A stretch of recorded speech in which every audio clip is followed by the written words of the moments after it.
This is the Volleyball Coaching Wizards Podcast, covering everything coaching, motivated and inspired by interviews and conversations with some of the world's great volleyball coaches. To learn more about the project, visit volleyballcoachingwizards.com.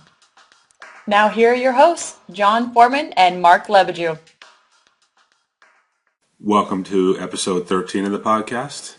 In this show, Mike Lingenfelter of Munciana Juniors is kind of the focal point of our discussion here. He made some comments during his interview talking about breaking a game up into manageable pieces. And he shares his philosophy, what he calls the high five, which has to do with having certain targets that the team is shooting for, both in terms of score and some other things. And, you'll understand that a little better when you hear the snippet from his interview. Mark and I then talk about different ways that, a coach can break a match up into more manageable pieces. So instead of trying to think about being the first to 25, the team might think about being the first to 8 or 10 or whatever. And this kind of the psychological implications to that and why there's a real benefit to doing so. So hopefully an enjoyable discussion and you'll get something out of it. One of the things that I don't know if you follow it, John, but Mick Haley hit on a couple years ago was that the team that reaches 10 first tends to win 83% of the sets. And so one of our goals is we want to come out and jump all over you at the start of practice. We want to get out and we want to play every day right off the bat and try to get going. So, if the team that reaches 10 first wins 83% of the sets, then we want to practice reaching 10 first. It's actually interesting you said that. I hadn't heard that stat, but when I was coaching the Devon ladies a few years ago, we definitely had an issue with getting off the slow starts. And in the National League in England, they play with the 8 and 16-point technical timeouts. So I got to where I said, okay, we win the game to 8. We win the game to that first technical timeout.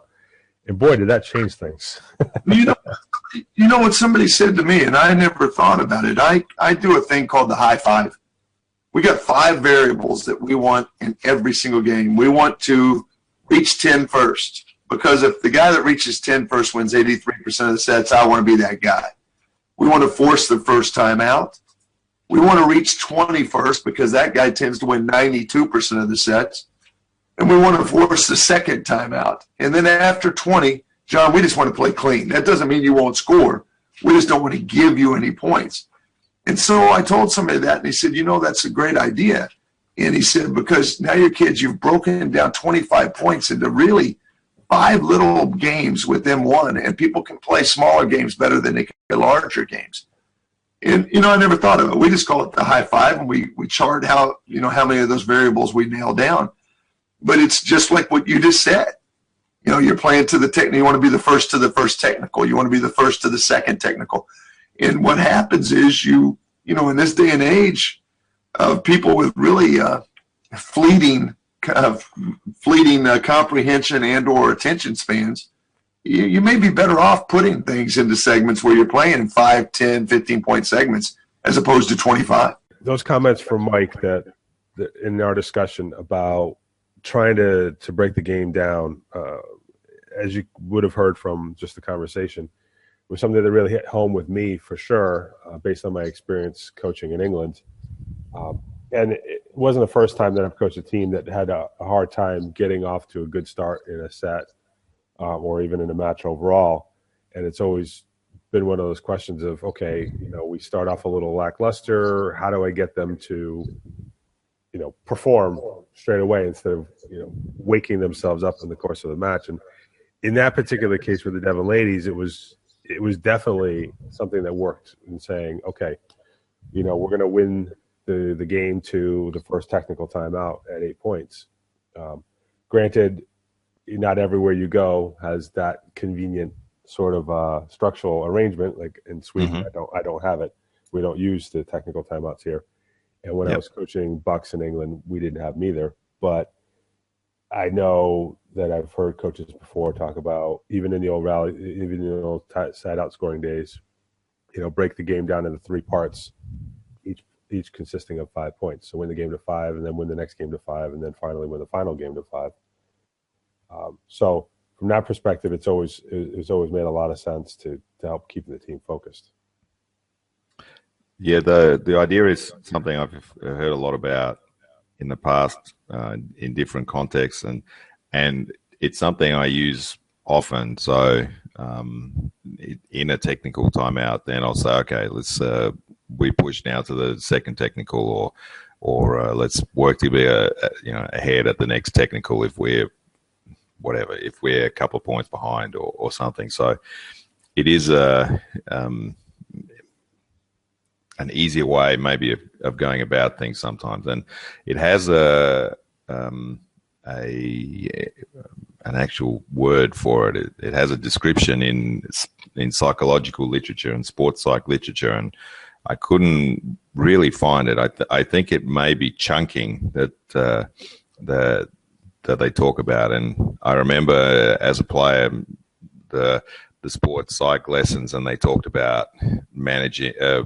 Breaking things down into smaller chunks. If you're running to run to the next light pole, if you're whatever on the bike, then it's just okay. I get up the next hill, and then whatever it is, just breaking the activity down into smaller goals that are much easier to motivate for example. Right. Yeah. For sure. It can, especially in these days when you're looking at 25-point sets and going, okay, we've got to win 25 points and keep the other team from doing it. It's a bigger ask than just saying, okay, we've got to win the game to 8 or win the game to 5. Yeah. Or whatever the case may be. The question that brings up to me is, on the training side of things, do you actually, from a training perspective, set things up that encourage that sort of thinking? Yeah, in some sense, yes. So I, for long periods of years, in fact, seasons, I've done the drill structures, or at least the gameplay structures, around 8 to 10 minute blocks. So that I would have a drink break at 8, roughly 8 minutes, or I would set up the scoring system of the drill so that each set would last, 8 to 12 minutes maximum, as it roughly fits in with the technical timeout. So I think that's part of it. For some reason that I'm not entirely sure of, the last couple of years I've extended drills. I wanted them to go a little bit longer, but definitely for big periods I've included those ideas in practice. Okay. All right. Yeah, I know there are coaches who talk about specifically structuring their trainings so that they have timeouts of 30 seconds or 3 minutes in some cases, mm-hmm. at the times when they would approximate timeouts in the matches break between sets. So every 20 to 25 minutes, they'll have a 3-minute break, the equivalent of a break between sets. But that's a little different than what we're talking about here, I would say. That's the practice part of it, but it's not ever. I don't think I've ever said it in practice situation. Okay, we need to focus on the game in 3 or 5 or 9 or 2 chunks. It's this is only something that I would ever talk about during the game, or structure implicitly into the practice without being overt about it. Right, like something like starting the scoring at 20 to 20 and playing out the last 5 points, or making it a 10-point game instead of a 25-point game, or something like all those. That's why you're laughing. Because I actually normally, if I want to play to 10, I normally play to 10. Again, I know a lot of coaches will start at 15 all or 17 all or whatever. But the reason that I laughed was not for what you said, but the link that was instantly made in my head, which was of people practicing end of set situations by making the score 20 all or 21-19 or something, and that's not something that I agree with or support. All right, elaborate. Come on, you can't bring that up without saying why. I'm perfectly ready to elaborate, and I was giving you a moment to break it up. So I've used it before. I've tried to use it, and what I found was that when I started a set at 20 all or whatever it was, what I get is a 5-point set. I don't ever get the feeling from the group that they're playing from 20 all. I get the feeling that they're playing a set to 5, and there's a completely different mentality in that situation. So if you're starting from zero, you start from zero. You're starting with a clean slate. But when you are at 20 all, you have the collective experiences that got you to 20 all. So you're a little bit tired, you're a little bit angry, you're in good form, you're in bad form, you've just had a refereeing decision that you've had to deal with. All of the things that you have to deal with at the end of a long set, you don't have to deal with when you start at 2020. Well, presumably, though, in training, you could create those sort of situations. Start the 2020 after a particularly intense prior exercise, or ruffle the team's feathers a little bit in some fashion to put them under pressure. I totally get what you're saying in terms of the 0-0 clean slate. But that also brings up the question of why would you play any differently in a game to 5 starting at 0 versus in a game to 5 starting at 20? The question is not whether you would, the question is whether you do. And the answer to the first question is no, you shouldn't. The answer to the second question is yes, you do. Fair enough. But it's like I said, when you get to 2020, you have a lot of baggage, and the experience of that set. It's the same reason why a team can lose the set 25-8 and win the next set 25-15, because you start from zero, you start from scratch. The one thing is done and dusted, and the next one begins. So you're absolutely correct that there are ways to make 2020 begin a 2020 set in practice meaningful. So you have some physical work, whatever. There are ways you can do it, but I've never thought that the effort that I would have to go to replicate that moment was worth the benefit that I would get from it. All right, let me ask you this, because Mike brings up his high five in terms of what the goals he's got for the team over the course of a set. Now, if you didn't have the technical timeouts as kind of easy signposts to aim the team at, what sorts of things would you use as targets?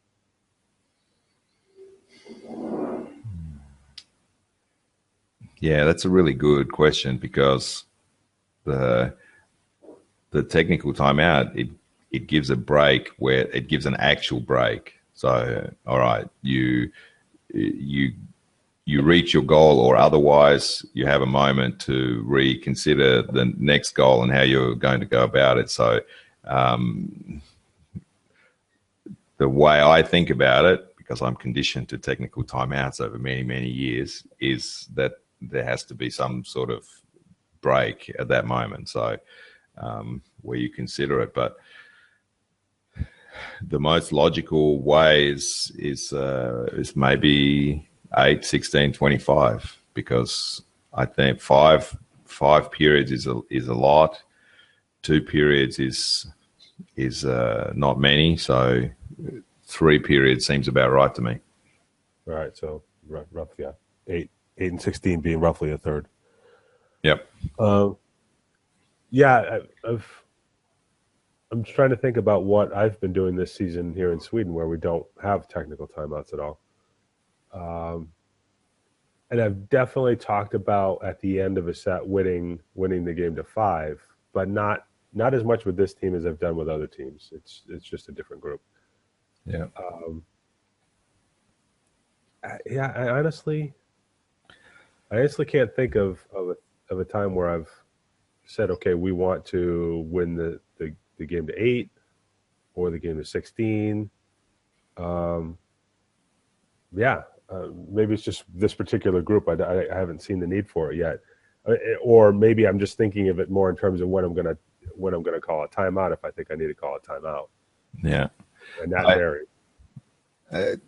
To me, it seems a big part of it seems to be how to cope with deficits. So there's a part about going maximum for a short period of time and then having a break, which is one physiological and psychological part, and works well with the technical timeouts.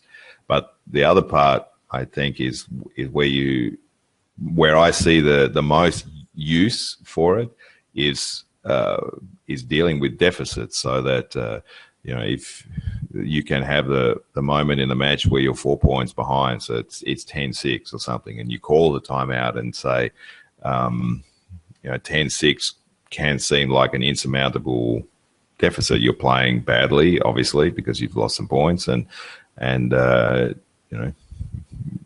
we have no chance to win this set already. But if you break down then the remaining parts of the set and say, okay, let's get to 17 with only a 2-point deficit. So we just need to get 2 points back right now. And then at 17-15, you can say, okay, we get to 22 all here. Then, you can make the difficult situations seem more manageable. All right. So from that perspective, and I can anticipate your answer a little bit in this. If you didn't have technical timeouts, yep, would you consider taking a timeout at approximately the same point in time to accomplish the same purpose? Well, as I was going through the scenario with you that I've never had to go through, that I may never have to go through, I did consider that as the obvious option. So I would consider it. Yeah, but I'm thinking you'd probably more likely consider it when you're losing than if you were ahead. Well, given that I philosophically don't think that timeouts are nearly as valuable as they're made out to be, to take a timeout at 12-8 when I was winning, but because it was the set time that I always take a timeout, doesn't perhaps seem as strange to me as it might to some others. And just to be clear, Mark is referencing some research that he's done that says timeouts don't change the result of the next point. Yes? They don't change the probability of the result of the next point. Yes. The odds remain roughly the same either way. So that your chance of getting a side out, presuming that you take a timeout when the other team serves, remains very close to exactly the same, regardless of whether there's a timeout or not. Right. And there's also some research in the NBA that suggests that coaches that a team's success rate is lower after a timeout than it would be if there hadn't been a timeout. Right. That we don't need to get into this discussion at this point, but one way I want to extend that research one day is to look at the next X number of points, not just the next one, because I do think that there's a large random factor at any one given point. And as coaches, we, at least some of us in theory, take timeouts to, affect momentum, not just necessarily the next point. Although we will always take credit for when the other team misses their serve coming out of a timeout. Yes, I have a blog post coming up about that one too. About the missing the serve? Yep. Have you actually run the numbers? I've run the numbers in my matches this season, which is, I haven't done the last two, but the first 11 matches, over 2,000 serves, about 160 timeouts, including because we have technicals as well. Mm-hmm. And the probability of a service error after a timeout is less than the normal probability of a service error. Get good disciplined servers in your league. They know the rules. Thou shalt not miss a serve after the other team takes a timeout. I have never, ever once said that in my team. So, well, you haven't had to. Clearly, they already know. People can always think of an argument to support the theory that they already have that you're challenging. Of course. And I just had something that went through my head while you were talking. I forget what it is now. It was on the research front. Anyway, I'm sure it'll come back at another less opportune moment. I wanted to, because Mike talks about the percentage or the probability of winning a set depending on who gets to 10 and 20 first. And I've seen the same things for 8 and 16 for the technical timeouts, and it really jumped out at me when I listened to this clip again this morning. A thought that went through my head in our last match, and we had a situation. The beginning of the match, we were down 3-0 straight away, actually 4-0. So, and it went through my head at that moment that really this doesn't matter at all, because we have, and this is something maybe this is where I do have an influence, and I tell my team all the time, every day, that we always have a chance to score break points, and we have, and when we do, we have the ability, the capability to score multiple break points and run series of break points. So I never feel like, regardless of the odds, I never feel like 5-8 or 15-16 or 12-16 is a decisive break in a set. So was just interesting from that point of view, and I think, if I remember rightly, we had one 3-0 win this season, 3-0 win where we were behind at 5 of the 6 technical timeouts. Yeah, we've all seen it. Which, I mean, in and of itself, is no proof of anything. But you're just in the minority percent. That's all. I mean, even my team had a set in Grand Prix where I think we were down something like 18-10, 19-11, something like that, and basically scored 10 straight points. Mm-hmm. Against presumably one of the better teams in our league in the bronze medal match. So crazy stuff happens in this sport. And right after that, we saw the final match. One team lost 25-5 after starting 16-0 down, which is just mind-boggling for this level of volleyball. You just don't expect to see that sort of thing. 16-0. The thing I think about 16-0 is that it's already the end of a side-out set. Yeah, exactly. Because the winning team did start with the serve. So, yeah, the set was longer than an old scoring. Right. Old scoring. Yep. The distinct minority case in that. Yeah. All right, we're coming up on time. Any final points you can think of? No. Just to reiterate the point, it's a well-used psychological tool to break things down into manageable chunks, and not only in sport, but also in general learning. So I think Mike makes a really important point, and breaking it down like that helps with goal setting and helps with managing a whole match. Right. Yeah, it helps keep the players focused and gives them something to think about above and beyond the score in some cases. I mean, like some of Mike's examples, some of his high five really don't have anything to do with score. It's getting another team to call a timeout or whatever. And if you're a developmental coach, you can certainly be picking out a certain number of things that you want the team to achieve. Yeah. That could be your objectives. Exactly. All right, we'll wrap it there. Thanks for listening. We hope you enjoyed this episode. For show notes and more, visit volleyballcoachingwizards.com/podcast. Got an idea for a future episode or want to ask a question? Send an email to podcast@volleyballcoachingwizards.com.